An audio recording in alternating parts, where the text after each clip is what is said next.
Live. Live. All right, wait, now I got to get my finger on the button here. It's all Angelo. Hey. Zubin. Angelo. Zubin. Angelo. The fade. The fade to black. Dr. DiLullo, welcome back to the show. Thanks for having me. We have been hanging out for the last 2 days doing video after video after video recording on awakening and realization and meditation and retreat and life and emotion and thought and belief and all these things. Mm-hmm. And those are going to come out shortly. Yeah. But we figure, let's do a live. Let's do it up, man. Let's get people's questions on anything related to this. You've done a series with us, which I linked to. You wrote the book, Awake. Is your turn. About exactly this. And as a physician, as an anesthesiologist, your book is incredibly direct. It's designed for people without any background in the stuff. It's totally secular, it's skeptical, and it's beautiful. So that's why we're doing this. What's up, man? Nothing much, man. It's been a blast the last couple of days. It's almost like being on a retreat again, because you generate all this like kind of mind unification around this thing, and some interesting kind of shifts happen even when we talk, for me. Yeah, good conversations. Yeah. The last one we just did was just like, because you were pointing directly at like the source code of the universe, and it's pretty awesome, man. Let's see some comments here. Is this live right now? It is, Scarlett. We're live. We are live. Tina says, oh man, just heading out the door to my kids' soccer games. Have fun and can't wait to watch the recording later tonight. So that's a nice thing about these. They can watch it on the replay. Yeah. Kelly Campbell says, after last night, I think I understand destabilization a little better and I'm less hesitant about it. What do you think about that, destabilization? Yeah, we talked about it. Did we talk about it today as well? I believe we did, but no one's seen those shows because they're all taped. Yeah. So we did talk about it live last night. Yeah, for supporters only though. So this is the public. Okay. Yeah. So when we talk about destabilization, what we mean is, tell me what we mean.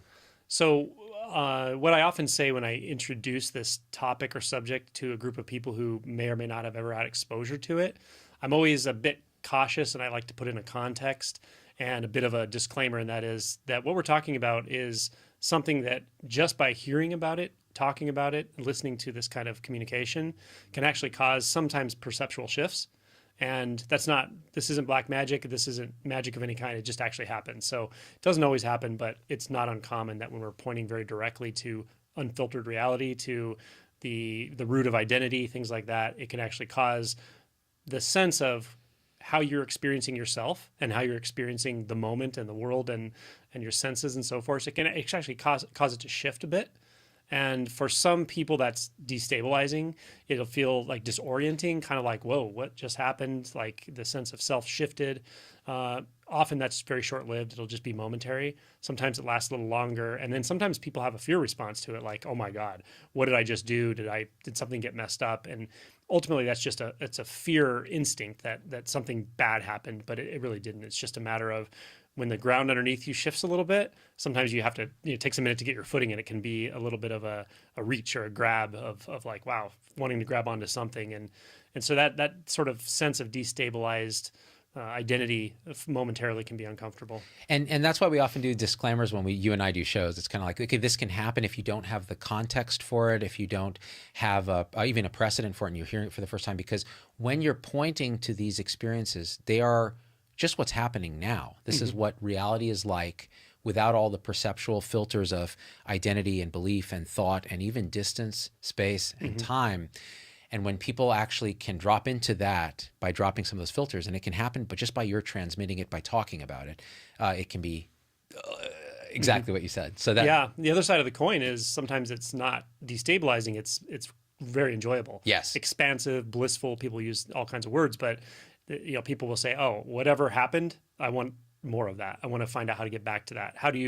Can you live that? Can you live that out in a permanent state?" Like, people will ask these types of questions as well. So it's very interesting that depending on the sort of emotional landscape of the moment or the conditions of the moment, this could be perceived as something really uncomfortable, or it can be experienced as something very euphoric, actually. So, and honestly, it doesn't actually matter which way that happens. They're both experiences, and they'll pass. The key really is whether or not you're interested in delving into the nature of your own identity. And if you are, then you just kind of keep going down this path and check it out. If not, you just turn the channel. Oh no, where'd my button go? I did something bad. Here we go. No, that's not it. There it is. Oh, guys. So thank you for that, by the way. Sure. Sorry. I apologize, guys. Like, I'm trying to do all the technical stuff, switch the cameras, and fix the audio that was panned to both channels at the same time while doing this live after 2 days straight of talking about nothing but this, which, by the way, is like my dream come true.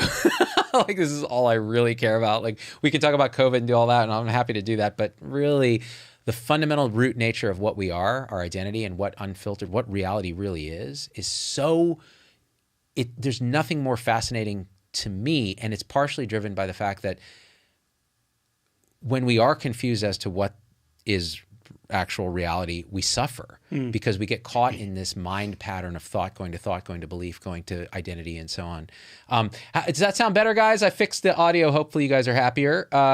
Kathy H says, it was, and now it's completely gone. Now it's looping. Okay, frozen, womp womp. What's going on? Sounds pretty trippy in the stereo surround. All right, well, hopefully it starts to work. So Alice Jones says, I'm afraid to meditate. What do you make of that? I would ask someone who says they're afraid to meditate. Well, first of all, I would ask you to ask yourself, why do you even want to meditate? What is it you're looking for? Just so you're clear about it. So it's authentic. There's nothing wrong with meditation. It's great. But, it's important when you start to inquire to really be honest with yourself about what it is you're actually looking for. And then from there, you can ask yourself, okay, so maybe I want to relax more. Maybe I want more peace of mind. Then the next question is oriented from that place of honesty starting out. What am I afraid of? And just be honest with yourself. What is it I'm afraid of? Is it I'm afraid of I'll be judged by someone? I'm afraid I won't know how to do it. I'm afraid I'll have an intense emotional experience. It can be a whole range of things. It could even be something that happened many years ago, and someone will be afraid, if I sit down and meditate, that thing's going to come, something like PTSD, or it could be something someone told you one time, meditation's dangerous, etc. So just look into why you're actually afraid of it. Maybe even write it down, journal it a little bit, and just sit with it for a few days or a week. And then ask yourself, is that a totally reasonable fear, or is it unfounded, maybe? And am I willing to actually just try it and sort of see if that does actually happen, the fear? And then you might find, it's really not like that at all. So I think just being clear with what your concerns are and being authentic about your reservations is probably the most important thing. So it's touching into, I did it again. Hold on. There we go. Wait, there it is. So many buttons, Angelo. Being authentic with what your actual intentions are, but that requires a degree again of introspection and looking at those beliefs and thoughts, which we'll talk about. But so I just want to make sure, guys. I know there was some glitchiness. I think we've cleared it up. There was some internet congestion issues and audio issues now resolved. So hopefully. Now, Lindsay Jacob says, reading The Power of Now currently. We've talked a lot about Tolle's book, The Power of Now. It's a gateway for many, many people into this this whole world. For me, it definitely was a piece of it. I'd had an experience that happened, and then someone pointed me to that book, and I was like, oh, wow, this is exactly a framing for what intuitively I felt during this experience, this idea of what is presence. And these are kind of loaded terms sometimes, but Tolle was very good at kind of opening the door for that for many people. I mean, what are your thoughts on that? Yeah, I think he's a masterful writer, actually. And I probably would recommend that book over any other for someone who is sort of peripherally interested in this, into spirituality, maybe awakening, but they're not really sure. It's very, very accessible writing, accessible language, very relatable. It's pretty much stripped of too much spiritual jargon, and it's effective. The most important thing from my standpoint is that it's effective. It can actually transmit. That by reading it, you can actually start to feel some sort of shift happening. That's the litmus test, in my opinion. It's not just informational or topical. So it is effective, and it's actually really powerful. I think it's a very powerful transmission, and it's so well written. So it's probably the most common book I recommend to people. If someone's already decided on awakening and they want to, they're ready, they're like, I want to do this, I would probably recommend my book. But I would also recommend The Power of Now. Yeah, and there are other books that are good as well. But it's a very good book. I think you're exactly right. Like Power of Now has this. It's a totally different kind of approach to transmission. But yours is almost like a direct manual. Like, okay, you've heard about all these things. You know that you're suffering. I'm telling you there's something there that you've probably intuited, that there's this truth that's deeper that you can access, and here's a way that you can go about it. And by the way, it's okay. Like, it's okay to want this. It's okay to be interested in this. It's okay to dive into it. And in the end, everything is okay. That's the beauty of it. So Alice Jones actually says, during prayer, I had a Kundalini experience. What is that? How do you think about that? Kundalini, when you start talking about Kundalini, it can be a little off-putting to people because of what it really is, but it's actually, it's an energy movement. So obviously the body has electrical activity in it, excuse me. And so we have energetic processes that help the body function and so forth. But Kundalini is when an intense or sudden or unexpected energy movement through the body occurs. It often occurs associated with awakening, with meditation, with prayer, and it can happen spontaneously, and it's okay. It can be a repetitive movement. The arm can kind of twitch here and there for a period of time. Could happen for an hour, could happen for a couple of weeks, and it just stops. Usually, again, it typically happens when you're calming the mind, you're meditating. It doesn't tend to always happen throughout the day, but not everybody has that, and some people do, some people don't. There's nothing specifically to do with it, and I don't recommend trying to force that energy to do anything. Just let it play itself out. Yeah, and when I was at your retreat, I had an experience like that. It's just pure energy coming right out of the chest. The suffering of the entire universe is coming directly out of this tension that was started as a tension in the chest and a density, and then just, you know what it was? There was a piece of it, and again, I'm just telling my own experience. Woke up in the middle of the night, day whatever of the retreat, and had this vivid experience of one of the people at the retreat and an interaction they had with their sibling or something. It was like it was happening. And it had the tone of suffering. Like, there's conflict, there's suffering, there's pain, there's this. And I felt this like elephant stepping on my chest, to the point where I wanted to call, like, I was like, this is the point where most rational people would call 911 because it's that intense. And I've experienced those sort of sensations occasionally when I'm very stressed or something. And so I wasn't totally unfamiliar with it, but I was laying in bed and wide awake, and I just had this experience, this intense, vivid sense experience, like realer than real, of this happening. And then I felt this, and I'm like, maybe I'm just going to get up and go to the bathroom and like just splash some water in my face. So as I was walking to the bathroom, it just occurred to me, just surrender right now. So just give up, stop fighting whatever's happening. And I was sat down in the chair. Like, that's what it felt like the universe was like, sit here. And I did. And just immediately, like, through the feet, up, this energy coming right out of the chest, this huge release, tears, all of that. And it felt like, and after that happened, there was this opening of like, oh my God, it's just pure love. Is that like that? Is that what this is? Absolutely, yeah. So again, it can sound, a skeptical mind will think this is just like goofy talk or something until it happens to you. Yeah, exactly. And then you're like, whoa, okay, yeah. There are energy movements that can move through the body in surprising ways, and they can be based on release like that. So yeah, it's unpredictable. So you may or may never even experience this. Some people experience it a lot more than others. It can come and go. It can come for a while and then never come back. But it tends to not be problematic unless you make it a problem. As Zubin pointed out, giving yourself the permission to sort of just really let it be there, to fully accept it, embody it, often releases it, calms it down, or it'll almost find an exit point sometimes. Let me see. When is Awake going to be available for audiobooks, says Lindsay Jacobs? Well, I haven't started yet, but my intention is probably in the next few months to record it. Yeah. Yeah. Yeah. But I can't guarantee that. Are you going to do it while like sucking on helium? Right. Yeah. Like, this is how it would sound. Awakening is exactly this way. It is by nature purely experiential. That will right, exactly. It'll sell so many audiobooks. Yeah, it's going to take me a while to record because I'll get very lightheaded inhaling. That's right. Helium, So. Yeah, you might end up with like barotrauma from. Right. You should sleep in a helium chamber. Yeah, exactly. How do you surrender to that tension, Gabe Mower? I try to, but it always feels too conceptual. Ooh, that's a great question. How do you surrender to that? I would say the first distinction to make experientially when you're in this situation is to make a distinction between trying to surrender to an actual sensation and to a thought.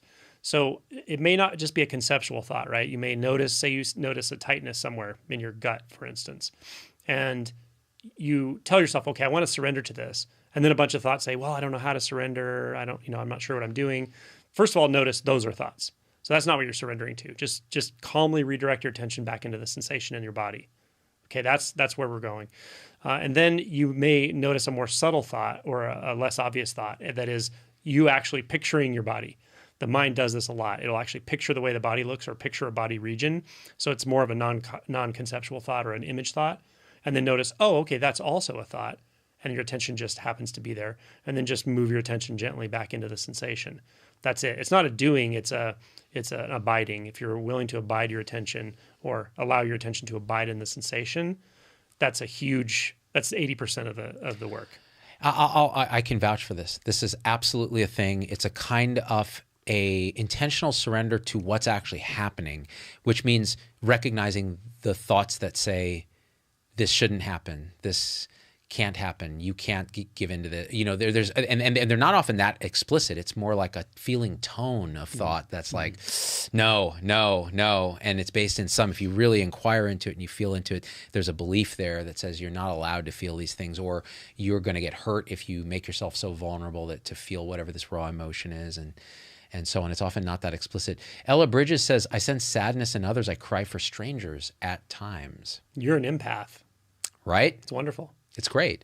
It turns out we all have that to some degree, but on retreat, it becomes heightened. Like, I mean, I've always had some of that, although I can be a complete insensitive asshole on the turn of a dime if I feel contracted.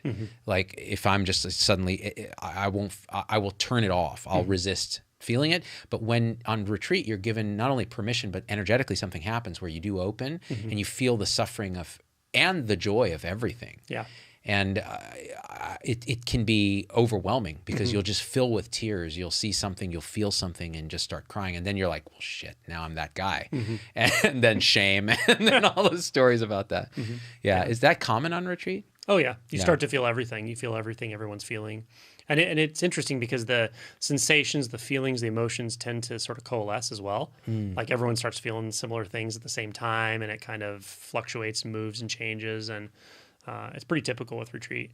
The other thing I was going to say is, the empathic person, which again, all humans are empathic. Some people are I would say, more prominently empathic. They also tend to build identities that can be actually really hard, really defensive and so forth, that build a wall, as you described, and you use it depending on the situation. You may construct that at certain times, other times you'll let it down. But it's almost like as soft as you are on the inside, you build that much of a barrier on the outside because you're sensitive, and it's easy to hurt a sensitive person, especially as a child and so forth. So we all build these sort of walls in a sense, but a very empathic person, sometimes they're even more outwardly, solid looking sometimes, but it's a compensation almost. Actually, that feels very correct. Yeah. True School 78 says, can you talk about people having mystical experiences after awakening? By mystical, I mean meditating and seeing things that defy space-time, like seeing the future. Sounds crazy, but it keeps happening. Yeah, it happens. That's it. It happens. It's an experience. Yeah. It may be a very real experience, and it may be transcending the normal boundaries of spatial consciousness in the way you're talking about. But don't make a problem of it. Don't chase it. Don't try to cultivate it. But if it happens, it's totally okay. Just know that realization can deepen infinitely beyond this, and it's not necessarily through experiences. So I always make a distinction between experience and realization. And realization's where the money is. For me, it is.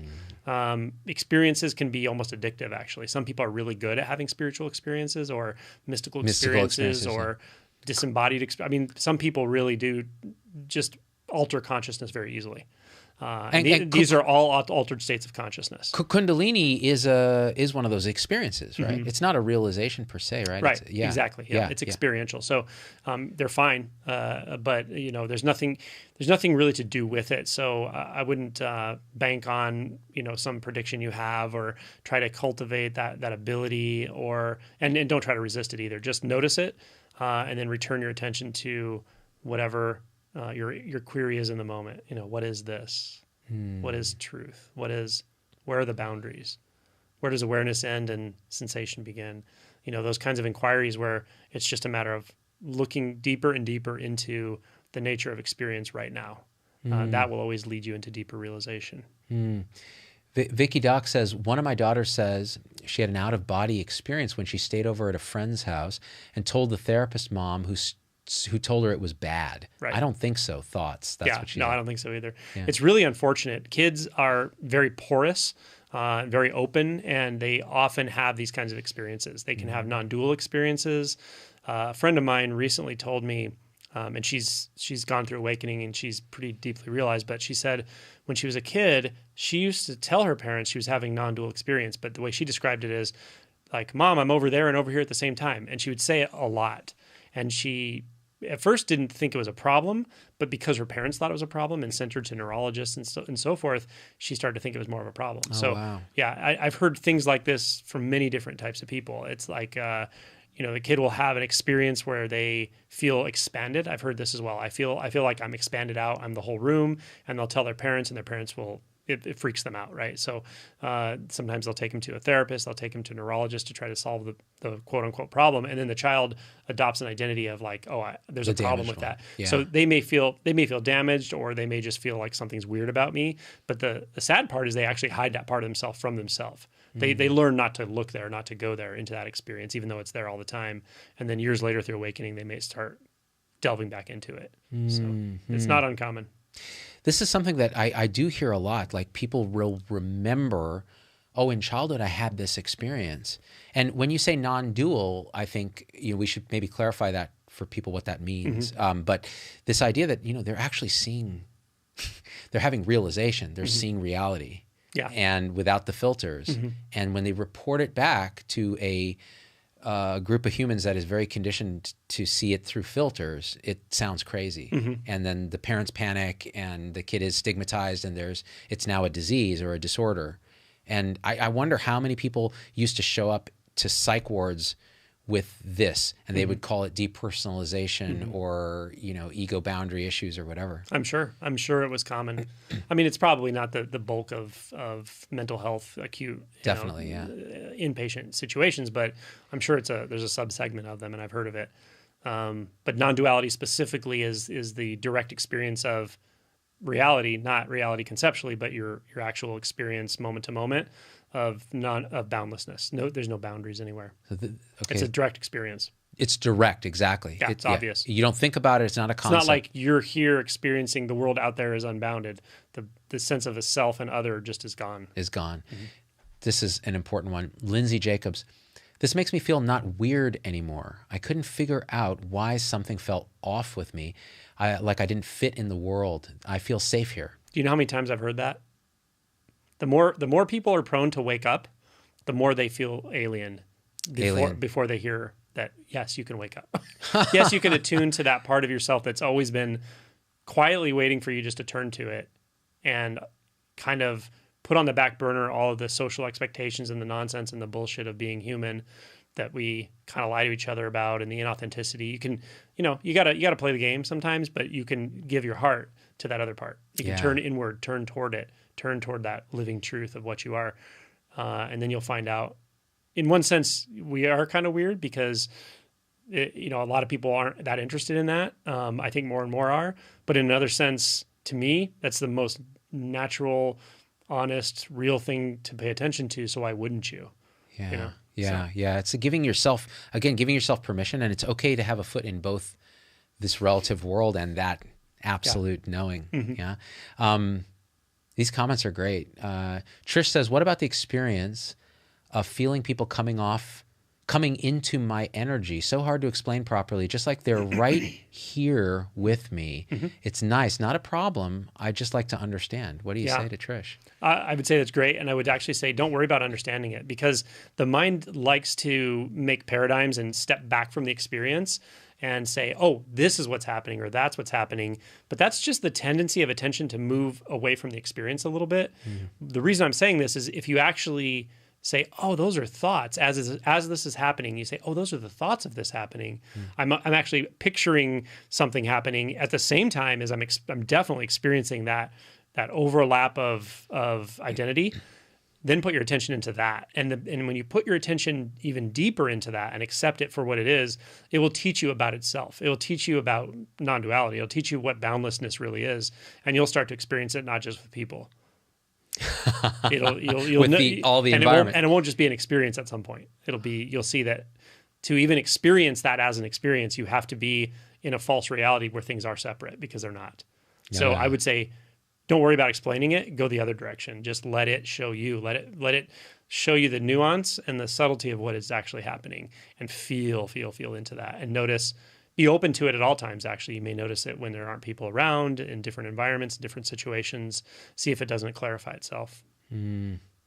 It's giving a permission again to experience what is, surrendering to what's actually happening without the conceptual need to explain it, wrap belief and identity around it. Now, it's easy to say this, right? Yeah. But it's very hard to do it when you're very conditioned, like most of us are. Yeah, and we are conditioned we're conditioned to place a high value on social interaction, status, and so forth, and it's important to do that.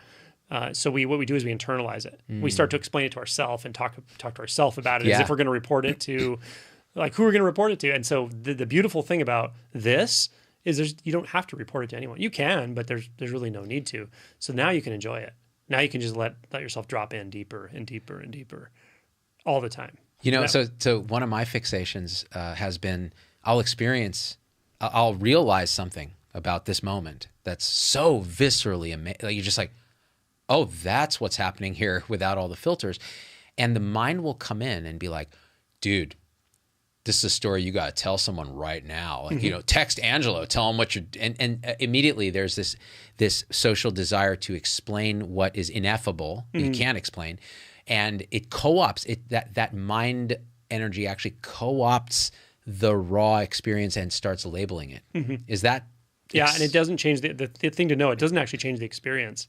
It just pulls attention away from it a little bit. It's like a little magician on the side trying to redirect your attention. Hey, look over here. Look at this trick I'm going to do. And if you believe that thought that says, oh, I have to record this, I have to remember it, I have to tell someone about it. If you believe the thought, then you just kind of believe the next thought and the next thought, and you're sort of on the thought train. Or if you just say, oh, that's a thought, and just return your attention to the actual experience, then you can actually reside in pure experience, which almost no one does. But it's valuable. Gene Black says, I seriously think Zubin can do that on some of the lives I've watched, especially the one in his backyard with the sun behind him made me cry. So this is interesting real quick. This idea of transmission, like when you're in real deep presence, it's a transmittable thing. Oh, for sure. And that happened in my backyard. I was doing a show and someone talked about, the present moment. And we were talking about COVID. And suddenly I was like, the present moment? That's always here. Like, in fact, let's do it together. And I sat down, I put the tripod down, the camera's looking at me, the sun's behind me, and I just dropped right into presence with them. I could feel all the audience. There were like 1,000 people or something. And my face just starts to light up. And people told me, I put that out as a clip. People told me, dude, I don't know what it was, but I started crying, or I felt this deep sense of peace, or what is that? Synchronicity. Yeah. And that's the key, is like, to not co-opt, not let yourself get co-opted by that. Yeah. But also be open to, if it comes, it comes. If that transmission's coming forth spontaneously and organically, that's great. It's such an addictive, easily co-opted experience, though, because when it happens, it's so beyond speech, ineffable, and so real that you're like, that's a thing. And then the mind can come back and be like, that's a thing. You should do that again. Yeah. Actually. Right. Because it's a thing. Yeah, you should schedule that and do it all the time. Exactly. But it comes out of spontaneity. That's the key. It comes can out only of do that. The conditions just arise in the moment, and it's simple and spontaneous. Yeah. It's just what's happening. That's it. I feel in my bones when those moments occur, and deep in the taint. Jamie Vance. Jamie knows what the taint is knows about. what it's all about. She watches our supporter shows that are all about the gooch. Total taint fest. Total taint call. Okie Westbrook, I need to learn how to protect my energy field better. I'm unaware of how open I am sometimes to the energy field of others, and it makes me have a strange reaction. Thoughts? Yeah, I would. This is a common concern, and what I would suggest is just the possibility that it's not the energetic overlay not overlay, the energetic overlap, or the direct energetic experience that's causing the reaction. It's beliefs about it that you didn't actually adopt maybe as a knowing adult, but they've just been there, behaviorally impressed upon you from childhood even. And we all have these actually, that this person can impose upon me. They can, that something about their behavior or whatever can influence me in a way I wouldn't want to happen, and so forth. So these background beliefs often are what make us feel like recoil and separation and so forth, but especially when we're interacting with others. And the reason I know this is just through experience, because I've worked through so much of this, that you can get to a point where not only is there a little bit of overlap, there's such an overlap that there's literally no ability to find a boundary anywhere, and yet there's no recoil, no reaction, and you have very good boundaries. So this stuff is important, is when you're an empathic person, when you're a heart-based person, when you're a very open and porous person, like a lot of the people are commenting here, it's very, very important to learn to develop exquisite boundaries. And a lot of times sensitive people don't want to make boundaries because it makes the other person uncomfortable. Right. If somebody's imposing upon your boundaries, you intuitively know they don't want you to tell them that, but you have to. Yeah. Right? So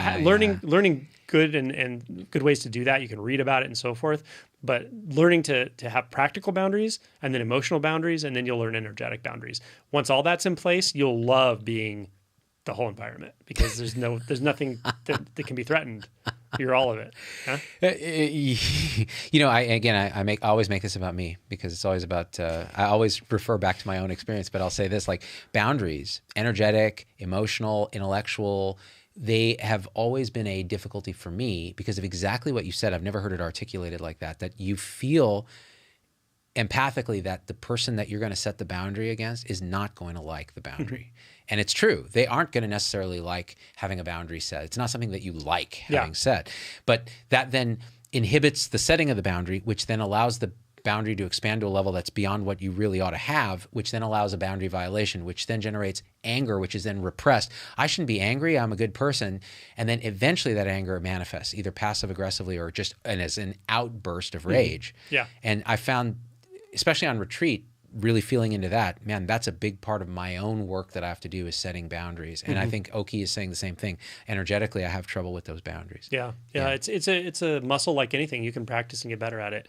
Like the taint? Yeah, exactly. Right. The cremasteric muscle. What were we talking about this morning? Shocking it? Shocking Putting it. a TENS unit on it so it's stronger. For those who don't know what the cremasteric... You've heard of bodybuilding? Yes. There's taint building as well. Arnold Schwarzenegger started out as a taint builder. Yeah, I knew he focused directly on the taint for the first half of his career. He did. Yeah. And so what happened was his taint was so rock solid that he used to do these stunts where he would just jump onto a fence from a helicopter, just straddle the fence, and his taint, he's like, strong, so strong, I will break you.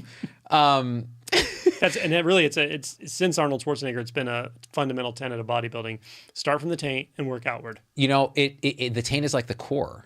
Absolutely. It really is the core.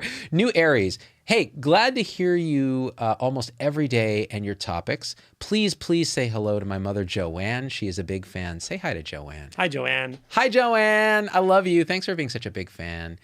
That's unconditional love, right? Well, it's somewhat conditional on him having asked me to do it. Mary Bray, I don't like it when I leave my body during meditation. I leave my body during meditation. When you leave your body, or when you perceive you're leaving your body, I would say, and it feels uncomfortable, I think that's probably a good instinct. I would redirect your attention slowly, almost like a liquid. Like if you could imagine like a viscous liquid, like liquid gold or syrup or something that slowly flows out from that spaciousness of leaving your body, or wherever it feels like you are, to that derealized state or place, slowly back into the body until it's coming in contact with the sensation of your body.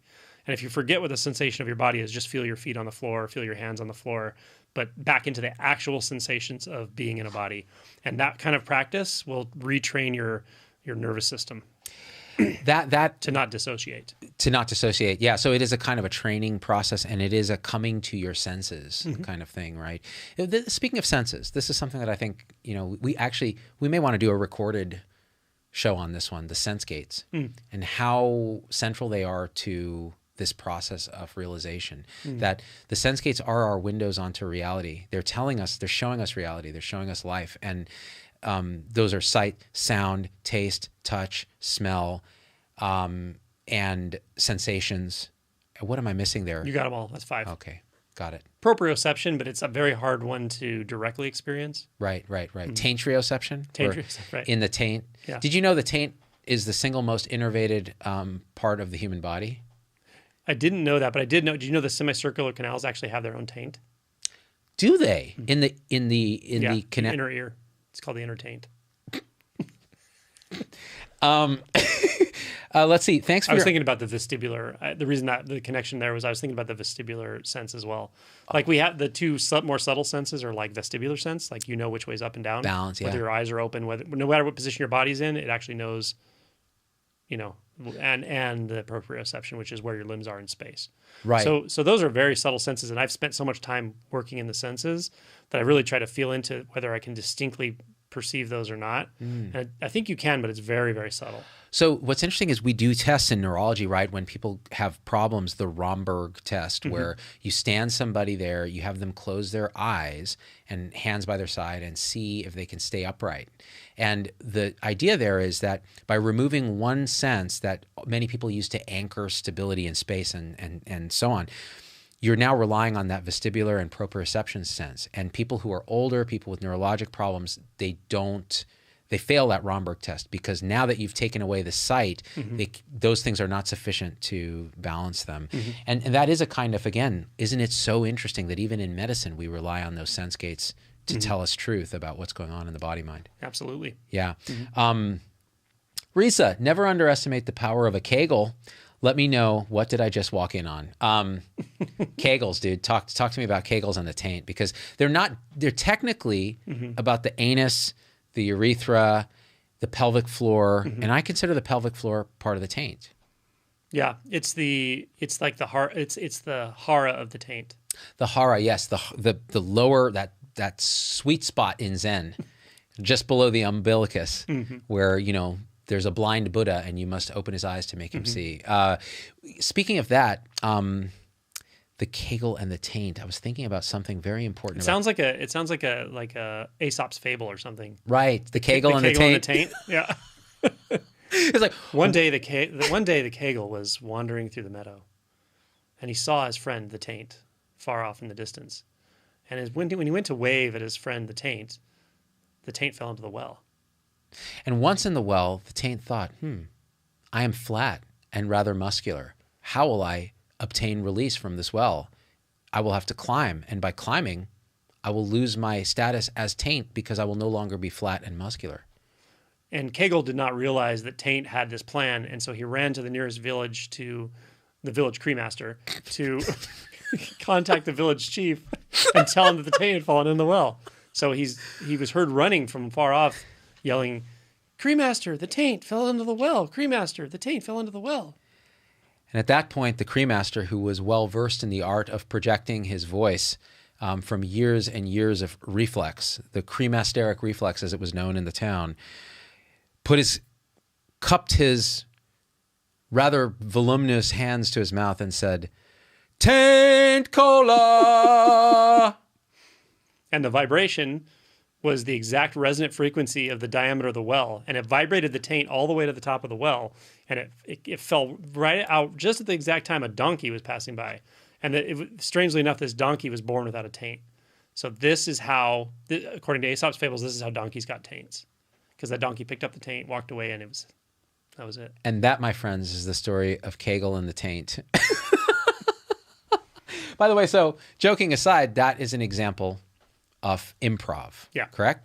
And improv is so interesting because it requires presence, attention, flow, all those things. Yeah, so like when you're talking about the taint and the well, if my mind is trying to plan the next thing that I'm going to say, then I'll kind of ruin your story. So we say yes and, so I listen to everything you're saying, and then I add the next part. So I add a brick, right? Yeah. You add a brick, not a castle. Yeah. So that way you build on each other's stories, and as stupid and absurd as it is, often the audience loves it. So That's or it. they hate it. That's Let's it. see what the comments say. They either loved it or they hated it. The donkey, it's always a donkey, says Risa. Isn't it, though? Rebecca Davis, I feel like I should be meditating on the taint instead of the third eye. I'm doing it wrong. I mean, there's a third eye very close to the taint. That's the thing. Maybe it's a fourth eye. It's a fourth eye, exactly. I feel a song coming on, Z. Kathy H. I know, right? Jessica says, strong pelvic floor connected to our transverse muscles and psoas basically runs throughout the whole body. The taint that is, the taint that is, then it kind of trails I up. love it. The taint is like the keystone of your internal my God. musculature. That's true. You pull it out and the Beautiful. whole, Yeah. everything turns into Everything goo. goes to hell. Yeah. People are like, what does this have to do with meditation? Nothing and everything. Let's see, where are we at here? Let me scroll some comments. Jorge says, oh, this is a COVID question-ish, but this might be interesting. How do you differentiate from listening to experts versus appealing to authority when it comes to a higher level science? So it's kind of like, how do we form views, really? How do we make sense? And view is an interesting thing in this realization process. View. Can you talk about view? Like taking the view that I am for masks, or I am against masks, or I am for vaccines, or I am against vaccines. And how does that relate to this whole process? Well, I'm not sure if I can relate it to the process right away, but my thought with answering that question is that when it comes to complex situations, like complex and new situations and evolving situations like COVID or any epidemiologic issue or whatever, it's important to be able to as objectively as possible, fuse two things together in my experience. And one is your knowledge base. So my training in medicine, my understanding of epidemiology, infectious disease, which is reasonably limited compared to like an ID doctor or an epidemiologist, but I have some knowledge to be able to fuse that though with the new data and evidence and critically evaluate the evidence. Right. So look at the studies, how good are the studies, what kind of studies they are, what are the biases? All studies probably have some bias, some have a lot more than others. How do you collate that information, that data into a reasonable decision now, and then connect that with your overall instinct based on your knowledge base and your experience, and then make a decision based on what's happening now. And the third part is being willing to let that evolve as the situation evolves. And that's the challenge a lot of people have had with COVID, and how the politicization of it has really confused people, because what one side it will do is they'll look at what the other side said in the past, like months ago or last year when the conditions were different, and then they'll take that and try to apply it to right now and say, look, they were so wrong. But they only had the information they had at that time. And so someone who understands evidence-based medicine, understands clinical decision-making, sees through that and realizes, yeah, but it's evolving all the time. And what you knew 5 months ago and 1 year ago wasn't what you know now.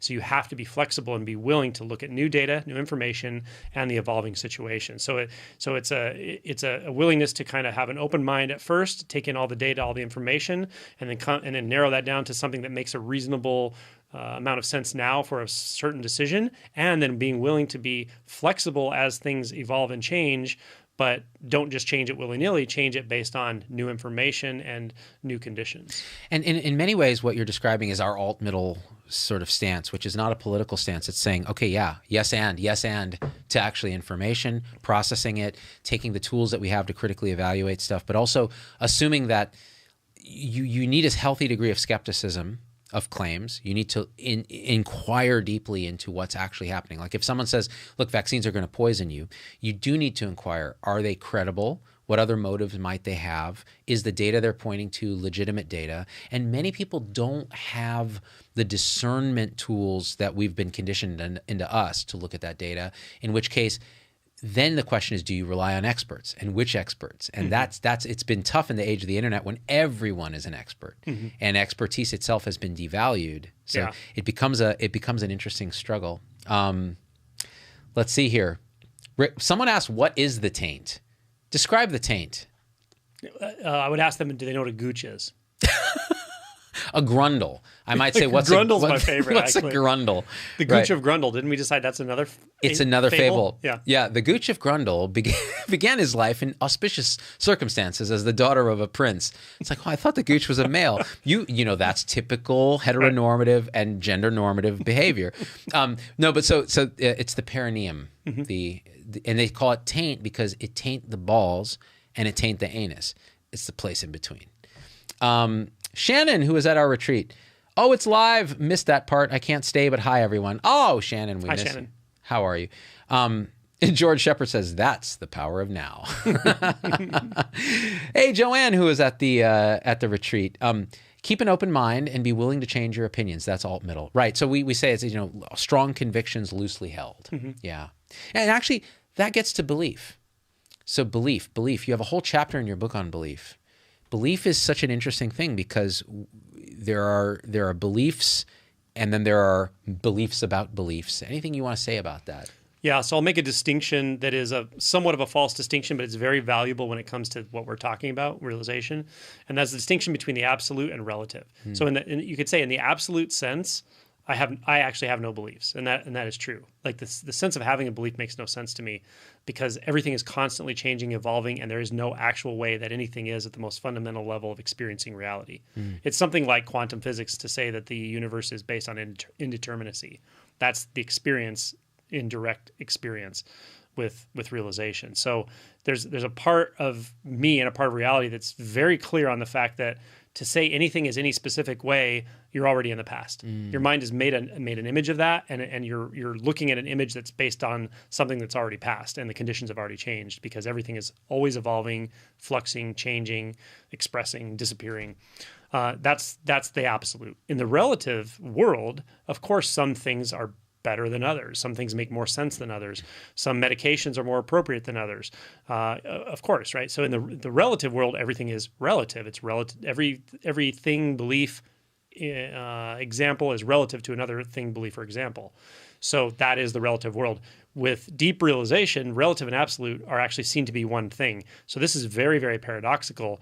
But what's interesting is that when you really don't hold an inherent view, when you don't hold a view based on identity, then it's much easier to, I think, for me it is, to see the relative relationships in a more objective way because I don't really take sides on it, but I can see what in the relative world makes the most sense for sure. Right. It just kind of it's just sort of obvious, generally speaking. And with that, you don't feel a strong need to dig your heels in and fight someone else on their view. In fact, if someone has a different view, it's more like, oh, I'm interested in your view. Tell me about it. Yes. I'm curious about it. Yes, I don't feel like I have to defend my view just because yours is different. I'll just listen to you and maybe I'll get some more information. Maybe I won't, but I might get more information. But what I actually find that's interesting is someone who is maybe on the other side of something I see to be relatively true, by actually asking about their view, caring about them as a human being, and just getting interested in what their perspective is. I almost always learn something. It may not change my view, but it may change it a bit, or maybe it'll change it fully in some instances. But more importantly, that person tends to soften their view a lot, actually. And I connect with them, and then I realize, oh, actually, what we both probably wanted was connection right here. We didn't actually want to hold a view and argue about fucking nonsense. That's it. That's. Can I say? Yes, you can say anything. You can say fucking nonsense. You can say fucking nonsense all you want. That's the heart. That's the spiritual heart, actually. And the word spiritual is silly, but that's the spiritual heart of spiritual meaning. There's no spiritual.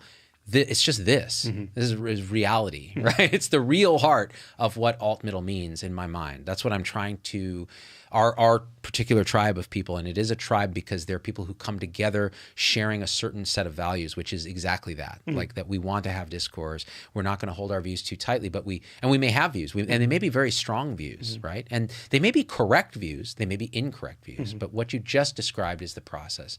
And it's a process, it's a movement. I hate to say this, but it's a movement of love, right? Because there's a movement of like separation, there's a movement of mind, and there's a movement of just an unconditional kind of love. And hearing what somebody is saying, being there, it's almost like improv, right? You're really present for that, and you're hearing it, and then you're responding from true presence. I don't know. Is that crazy? The other thing about this is getting a little philosophical, but it is interesting. And the other thing about being able to see both the relative and absolute perspective is then the relative perspective is seen fully for what it is, and it really is relative. So for instance, you and I can discuss what's the best thing for the human race as far as vaccinations and so forth, but there's always bigger pictures and there's always other views and there are other relative perspectives. So an example would be if a group of elk got together and decided whether the entire, mountain lion population should be completely eradicated. From their perspective, it would make sense that would happen, right? Because all they do is chase us around, try to kill us, right? So let's just get rid of those bastards, right? But from the perspective of the ecological, balance and stuff, it's not, that would be wrong, right? That would be sort of genocide. So perspectives really are relative, meaning you can see how there really is no absolute perspective. There are some things that are really hard to justify, but with when you look at all these different types of views, you can see like there could be an argument that maybe the human race isn't the best thing that's ever happened to the earth, Right. I mean, not that I want the human race to go away or anything, and I hope we find balance and all that sort of thing, but in a lot of ways we have effects on the planet that are detrimental and so forth. So who knows? Like David Hume said, to the universe, the value of a man is no more or less than the value of an oyster. That's true. Even the oyster is a little overvaluing. So of course I have more buy-in to the human perspective and what's going to stabilize our species and make the environment better for us. But it's I know clearly and fully and distinctly that is still a perspective. Yeah. That there are other perspectives around that may have very real competing agendas in the physical world. Right. So there's that relative level of truth, and here's something I'll add to that. It is contextual always. So we like to look at issues as parts, like heaps of things, rather than in its context. And in our current world, we take everything out of its context, put it into a part, and then fight over it. And includes COVID. Mm-hmm. Like you don't look at a COVID decision as part of a holistic sort of web of consequence. You say, we're going to do this because of this. And it's like, okay, that's great. But then does that make sense in this community? Does that make sense in the web of like, well, then does that trigger substance abuse, isolation, loneliness? Does it make sense in the context of a developing country? Does it make sense in a global trade where you're going to generate poverty over here? So what's the area under the curve of suffering? It's hard to know. Mm-hmm. But our minds, actually, there's part of our mind that works well that way, our kind of right brain side, and there's part of our mind that just wants to reduce things to heaps and fight over them. Mm-hmm. And so understanding that, actually, I think it can go a long way to generating an alt-middle stance, which is not a stance in itself. It's a meta-belief about belief, in a way. Yeah. Yeah, and the human mind and heart have a lot more potential, I think, than we realize, especially when we're holding rigid views. When we don't hold rigid views, you see, when you hold rigid views, it's very binary. I'm either right or you're right. One of us is right and the other one's damn well wrong. And I'm sure you're wrong and you're sure I'm wrong. And then there may be 10 other ways things could play out that neither one of us are seeing. That's the challenge with having narrow views. Yeah. Right? The fear of not having a narrow view is, oh, well, then someone's going to convince me of something that... Or take advantage of me. Yeah. It's ultimately about stuff like that. But when you don't hold narrow views like that and you have the ability to actually see in larger perspectives and complex systems by being open to different kinds of information, different views, you notice much more creative possibilities actually emerge. And this is interesting because Jay Brooks says, Jordan Peterson describes dialogue as the only absolute reality and described it as redemptive love. Redemptive love. So Adyashanti talks about redemptive love. We talked about it on an episode we just recorded, actually, redemptive love. But this idea of redemptive love as dialogue, the only way I can interpret that is through my lens of my understanding of redemptive love, which is talking to each other is a kind of way of hearing and being heard. So it's accepting unconditionally what is happening and giving yourself up for unconditional acceptance. That's what dialogue allows us to do. The alternative to dialogue is violence or conflict or whatever. So in that sense, I think I agree with Jordan Peterson. Yeah, I don't know what he specifically meant by that. I would have to hear the context for sure. Right, the context, exactly. But I mean, when done well, dialogue can do amazing things. When done poorly, it can start wars. Yeah. Right? So to me, the most important dialogue is the dialogue with yourself. It's really, okay, what is the purpose and context of the communication? That's what matters. So if in this communication, the way he and I are talking, we have basically two priorities. One is to talk about awakening and deepening of your contact with truth yourself, the ability to dive down and investigate the nature of your own identity. And then the second one is taints. So because we've predefined what we're going to talk about and what's important in the conversation, I think it can be very valuable to have this kind of conversation. But again, if you go into the conversation, both sides just trying to be right and so forth, I'm not sure if dialogue gets anywhere. But what Jordan Peterson's talking about, based on just the little phrase I heard here, something sounds something like what Plato called dialectic. Socrates really, but Socrates taught that that's how truth is really evaluated. But the Socratic method is very incisive. Right. It's like you can't just assume anything. In fact, you can assume nothing. So his is like inquiry. So that in that case, yeah, that kind of dialectic is very powerful. Yeah, isn't that it'll even get you killed. Yeah, they made Socrates drink hemlock because he pissed him off so much by being really incisive about what truth actually is. Rick Reynolds points out something interesting. Some say words are violence, and this is a stance. This is a view that is a view Jonathan Haidt and others have written about. That basically we've kind of overparented, overprotected, overcoddled our children, and there's something called safety creep.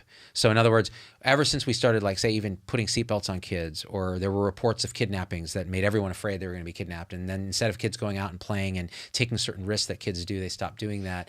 And then it started to creep because you could keep them safe with seatbelts and with this and with antibiotics and with this. Well, then we could also keep them safe with X and Y and Z, and it starts to creep to the point where if you can keep them safe in some way, you must. And so that actually started to extend to words. So if a kid, gets hurt by certain words in some way, you're supposed to keep them safe from that. And in a way, those words are violence to them because you're attacking them with these words. Now, I'm in the camp.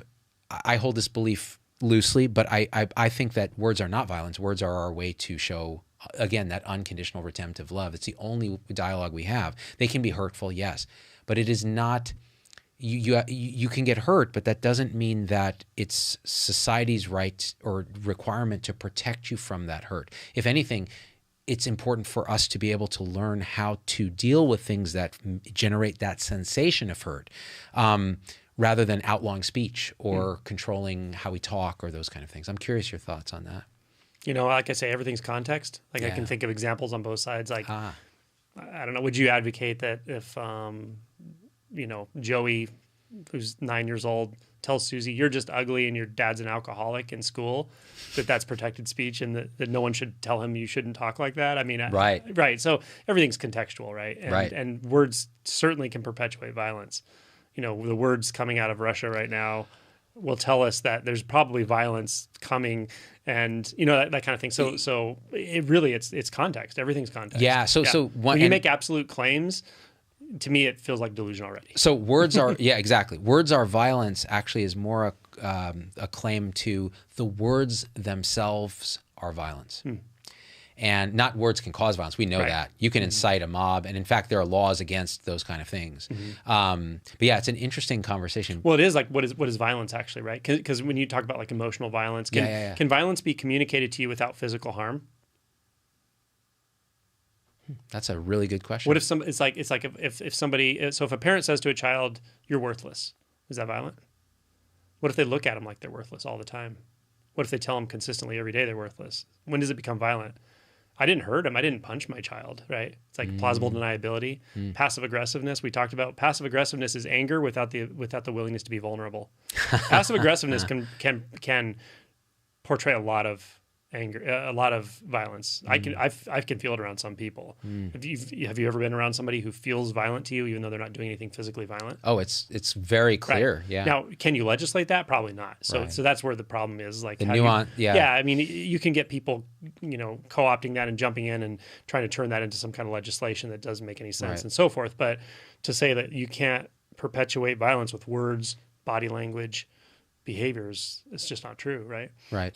I think there's a piece of it in the kind of cancel culture discussions of like, this person should no longer be heard or platformed because their words perpetuate a violence upon me. So it's all contextual. And actually the points you bring up are excellent. This emotional violence, this relational violence is something Haidt talks about in his book, with that girls are and I don't mean to stereotype this. If you took 100 boys and 100 girls, the boys on average are more likely to perpetuate physical violence in that way on their peers if they're going to be violent or they're going to, learn this kind of power differential thing. Girls are more likely to commit relational and reputational violence. So gossip, those forms of verbal bullying, emotional bullying. And so that's why the theory is, and again, we don't know the answer to this, the theory is that social media for young girls seems to be more harmful to their mental state than social media for boys because they are more able to commit relational aggression through forms like Instagram, FOMO, relational, reputational bullying, and things like that. Oh, yeah, I totally agree with that. Yeah, it's interesting. With the part about social media being unhealthy for probably all young people, but young women. Young women in particular, yeah. Let's see. Okay, trying to find some good ones here. Joanne says, words are the only way we can communicate. You need to be open to listening. Nothing is absolute. You know, there's also nonverbal communication, which I'll say this, like with our Zoom technology and stuff, you think there's actually nonverbal communication. It's minimal. It's restricted. It's flattened. The emotional communications that are very subconscious and often very peripheral and contextual are ripped out and put into a box. And there's an artificiality about it that causes this thing called Zoom fatigue, where people they tighten up, right? I mean, we've all had it. And that's why like having you physically here is so different. It's so much, the bandwidth of our communication is vastly larger. There's verbal communication, but the rest of it is so different. Yeah. I don't know. Risa says maybe can be more violent when a power differential is involved. Absolutely. Yeah, a perception of power differential too. Yep. Yeah, Sure. like alpha male, beta male, this, that, the other thing. In girls, same thing. Jamie Vance says 80% of communication is nonverbal. You know what's funny? These bad lip reading guys on YouTube did a bad lip reading of a Trump interview with Axios, and it was this British guy, and it was so hilarious because they just rewrite whatever the interview was, and it matches the lips perfectly. That's so funny. And Trump is there, and he's like, "Hey, look at my hands. Look at my hands. They're 100% a language." Like, this is just brilliant.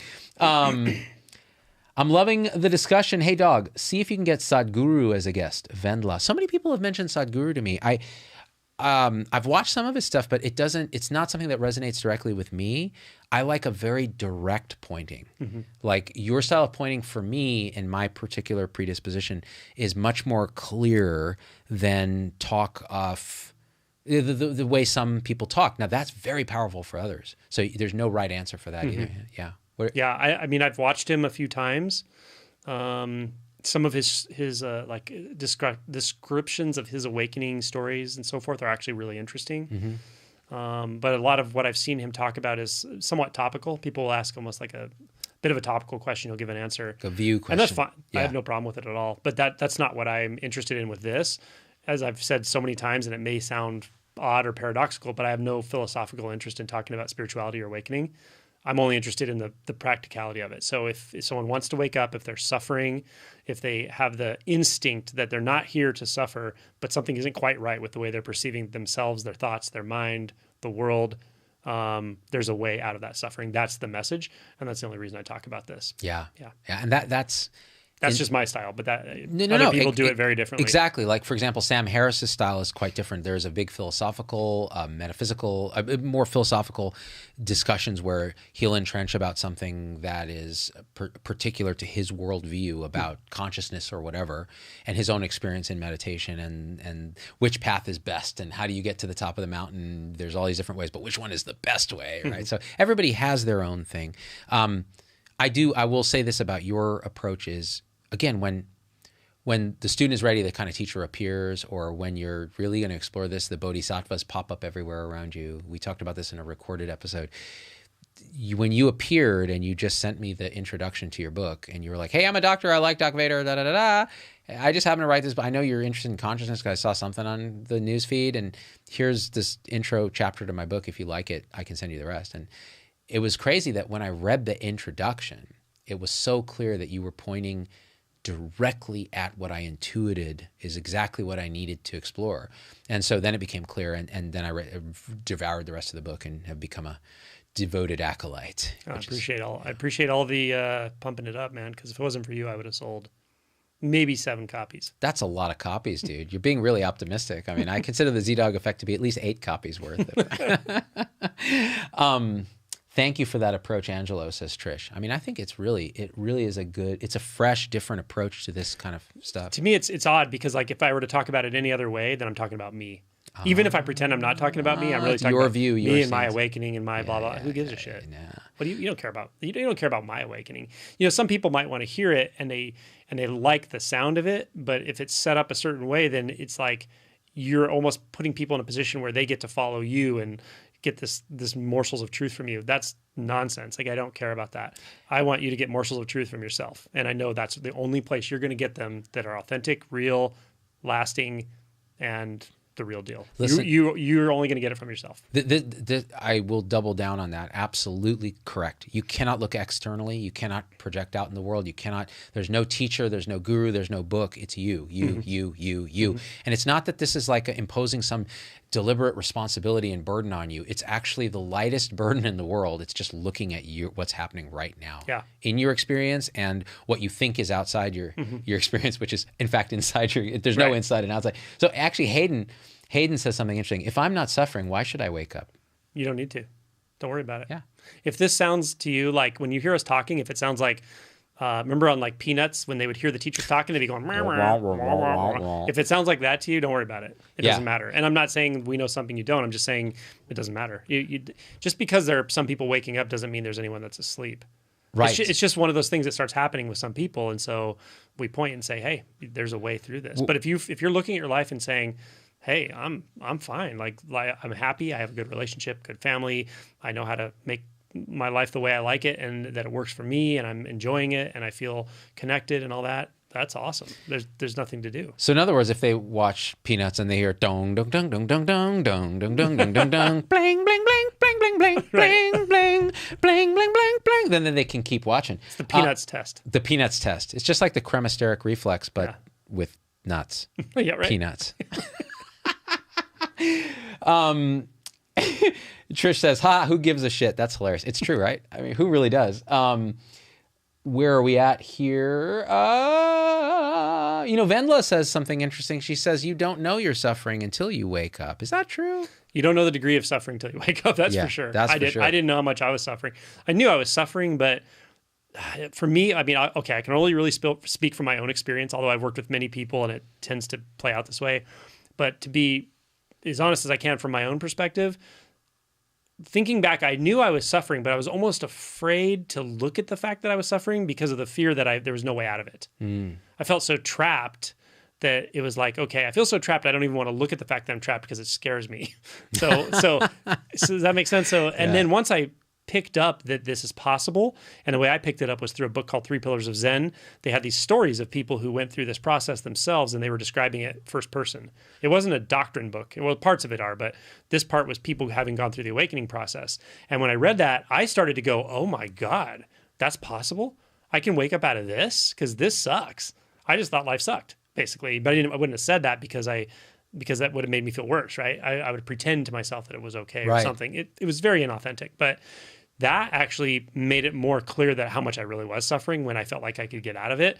When the door opened a little bit and I was like, I can go through that door, then it became more obvious. But after awakening, for me, that's when this huge weight that I had no idea how much it weighed and how long I'd been carrying it was literally nowhere to be found. I couldn't even tell you what it was that disappeared off of me, that weight, but it was gone. And things were so light, so spontaneous, the flow. It was just like, wow, I finally feel okay. I feel not just okay. And feeling okay is more than enough. It's wonderful. So for me, I really could have there's no way I could have known how much I was suffering until after awakening. But I started to get a sense of it as I perceived that the possibility of awakening is there. Does that make sense? Yeah, it does. You know, what's interesting is you and I have been talking the last couple of days about a bunch of things, but one of the things that we talked about was this experience I had in 2012 that I hadn't really dived into in a bit, but I realized in retrospect it was a turning point in my life because I'd come from Stanford. I just quit. I moved with my family to Las Vegas to work with Tony Hsieh and build my clinic and do all this stuff. And I'd met somebody who'd kind of talked me through a bunch of interesting things in an evening. And then that something shifted that was so profound. Suddenly the lightness, when you just described it, you said it's like this huge weight that I didn't even know was there, suddenly was gone. And I felt it. I was like, oh. And it was just, it was undeniable and clear. And ever since that point, my life has been different. And it never had occurred to me that had anything to do with awakening, right? And it may not, but what you described was it was exactly that. And I think there are a lot of people who've had something like that happen, and they had no container for it, no context for it. And it was right after that someone said, "Oh, you feel to me like you need to listen to The Power of Now," and I did, and I was like, "This shit is the bomb!" Like, who is this German guy? He's like, "There is nothing but the present moment. A thought happens now. The future is a thought that happens now." And I was like, yeah, that's right. Yep. I never thought about that. In all my years of practicing medicine, it never occurred to me that the future was a thought. Isn't that amazing? We were talking about this earlier, either today or last night, but the most intelligent people, for some reason, have the most trouble seeing what a thought actually is. It's totally blind. And that they're completely like ingrained in thoughts most of the time, right?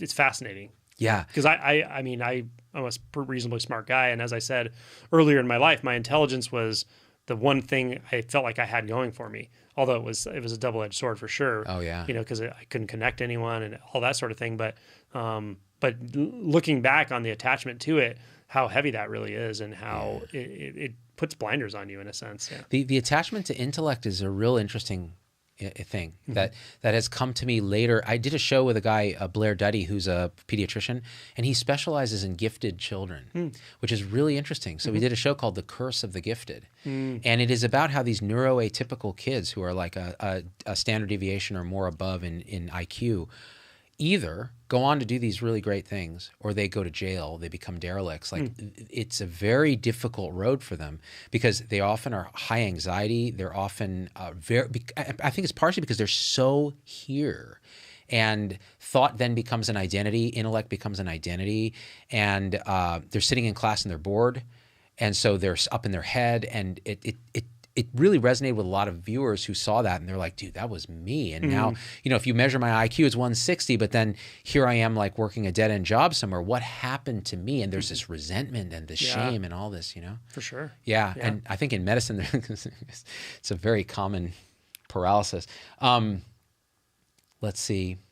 Where are we at? Callum says, by the way, I'm a Londoner, and your interview with Matt really helped my own discovery. So you're talking about the interview with Matt in London. Yeah, he's great. Yeah. So you can find that on your channel, Simply Always Awake on YouTube. It's a great interview. So Matt's a 23-year-old guy. 23-year-old dude. And working at, what did you say he was working? He's working at Urban Outfitters in London, and tell me a little bit about him if you don't mind, if it's okay. He's just an extremely clear person from the standpoint of realization, very clear non-dual realization, which is a deep stage of realization. He's very heart-based. He's very vulnerably introspective. He's interested in truth above everything, and he's just a really good guy, a nice guy. He's just got a good balance, and so we had an interview with him. Yeah, and the interview is great. And that's something I forgot. I'll link back to it. Your YouTube channel. You have tons of videos, tons of interviews, and you talk to some really realized people. And you just feel it energetically when you hear the discussion. It's always fascinating for me to hear you talking to someone who also has a very high degree of realization and has had experiences, because I'll sometimes talk to them separately, and then to see you guys talk, it's almost like I don't want to, because any description I put on it is a label that really is ultimately a reflection of my stance on it. But I'll say that it's sometimes like the empty nature of reality explaining itself to the empty nature of reality, and it going back and forth like a standing wave. It's really fascinating to watch. They're fun to do. I bet. Yeah. What's it like? So you can sort of feel into other people's fixations and that sort of thing because you've done it so much and you're energetically quite open. What does someone at a high degree of realization feel like to you? Empty of self. It depends what you mean by high degree of realization. There's a very much a tipping point that happens in deep realization, which I would call no self-realization, like full no self-realization. And the sense of, it's a very hard thing to understand. Intellectually, it's not, you can't really understand it, but it's an instinctual shift. And it's the sense that there's something or someone in the background moving between experiences, moving between thoughts, moving between the senses. It's like a gel that holds everything together, and you can, like the first awakening, but in a sense even more so, you can't know how heavy that is until it's gone. Not only how heavy it is, but how distorting it is until it's gone, and it can just blink out in a second. And when that occurs, or after that occurs, the person who comes out the other end of it just, to me, feels very, very different. They feel very light. They actually feel not just light, but very embodied. It feels like love. It feels like unconditional love just coming forth, not directed at anything specific and not directed at you. And it's not necessarily a personal, and yet you can almost feel it as a personal thing. They don't feel impersonal, but I would just call it being empty of self. And they move a very specific way, and that way is unhindered by any kind of like delusive fixation. It's what's not there that's the loudest thing in the room to me. It's a very hard thing to describe, actually. I can't imagine it's clearly described, but when you point to it, there's a feeling intuitively of, like when you were just pointing just now, I don't know how to describe it, but that when you said it just blinks off, something blinked. Yeah. And, right. Yeah. So, yeah, nothing can be said. Dr. Evan Fox, my favorite topic is back. I'm so glad to hear that, Yeah. Because it is one of those things where I get a little in my head about this topic because I worry that, the core audience is here for dumb stuff like COVID and dumb stuff, you know what I mean? And then we're talking about stuff that's like pretty heady. And yet we have, 300 people watching live and on a Friday, which is pretty good. So I appreciate that, Doc. Jen says, empty of self sounds like dissociation. Help me understand that. It's not dissociated, yeah. Yeah. Dissociation is a reaction. Well, it can happen in a lot of different ways, but in early stage realization, and usually before even the first awakening, the ability to dissociate is the ability to... We talked a lot in an episode that we have recorded now about a standing wave and the way consciousness functions in a mind-identified state. But the sense of subjectivity, or being a subject in that dualistic sense of consciousness, is the usual state for most people. When that collapses into pure unbound consciousness, that's awakening. And that's not a dissociated state. What a dissociated state is when that subjective sense gets pulled way, way, way, way, way back. It's like it's almost like a massive avoidance. So you can feel derealized, disembodied, and very it's like an isolated, empty sense.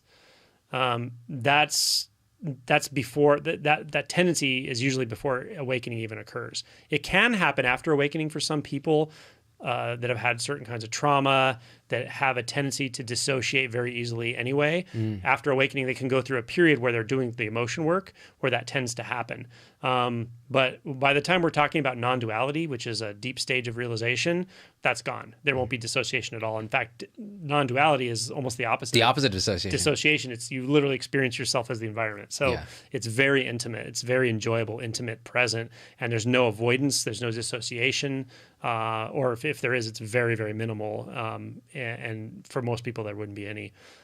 Even beyond that is what I call no self-realization. And to be empty of self, again, is different. It's empty of self, but it's incredibly full of life. It's full of energy. It's full of reality. So we're talking about something that's actually really uncommon now. So I just can't give you a context for it. All I can tell you is it's something that no one who's ever realized it would ever give back. You would never want to go back into that. And the weird thing is you couldn't anyway. It's not because the self is an illusion. As we're talking about, the separate self is seen thoroughly, unequivocally, and irreversibly to have been an illusion the whole time. Not have ever existed. So you never really lose anything, right? So the ability to dissociate then is absolutely gone.